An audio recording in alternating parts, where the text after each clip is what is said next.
So this was kind of this is a pretty weird spot. Uh, we're last 28 in the 1K. Uh, it folds to my friend David Guay on the button. He has about 50 big blinds. I'm in the small blind with about 22 big blinds. He raises like almost two and a half big blinds on the button. I have pocket aces in the small blind. I call, which I think is pretty much standard in this spot. The big blind also calls. He has, I think, about the same as David.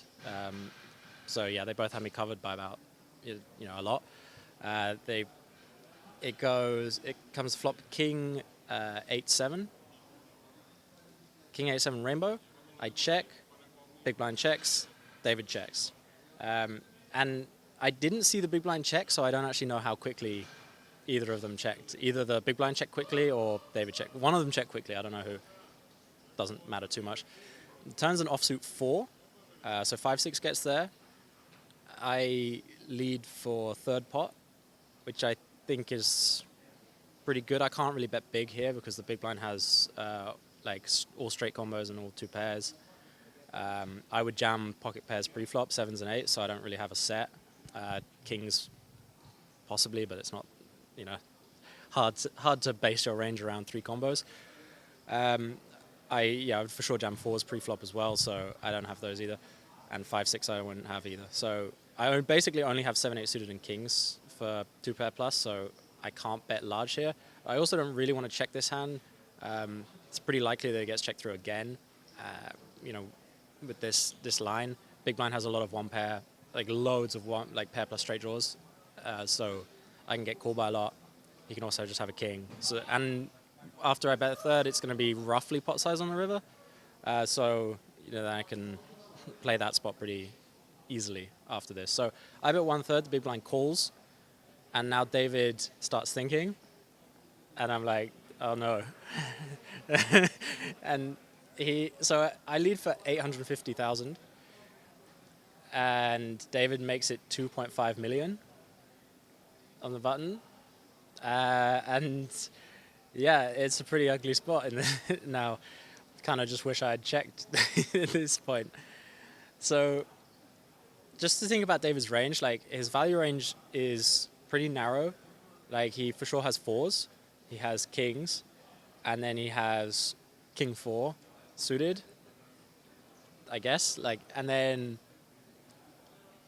kind of hard to think of anything else. I imagine he bets his 7s and 8s on the flop almost always. Especially 3-way, it doesn't really make any sense to check these back. Kings, I could see him checking back, but he probably bets them at some frequency as well. So it's really quite hard to think of a value hand for him. But then on the flip side, it's really hard to think of a bluff combo for him to have. He can have 5-6 as well, 5-6 suited, which would make quite a lot of sense to check back on the flop.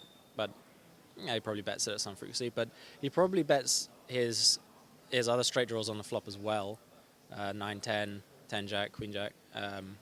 Queen-jack's not a straight draw, but yeah, it's just really hard to think of a bluff combo here. And, me and the big blind can both have really strong hands. I mean, not so much, but it's unlikely that he's going to get 2 folds here, that often.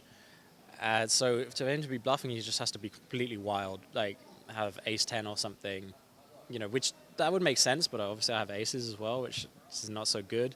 And I was trying to think if he would ever do this with ace-king, because if he does that, then it's a complete disaster for me to fold here.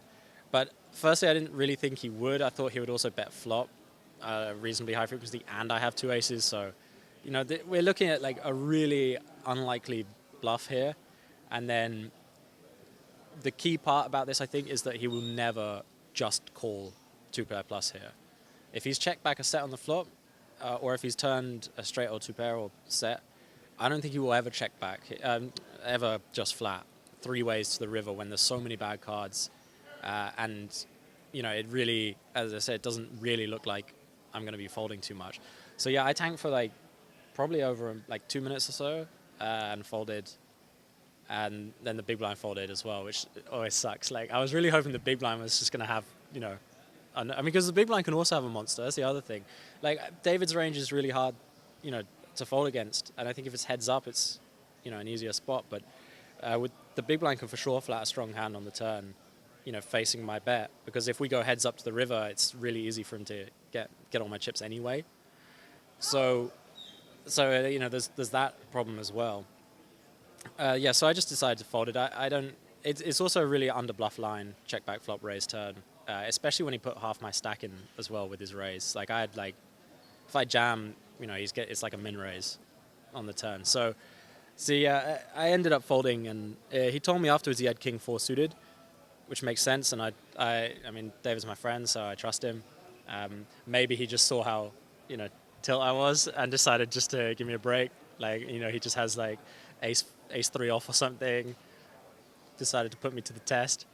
But yeah, and I actually made a pay jump after that, so it was good 4K fold or so, and then busted 2 hands later. So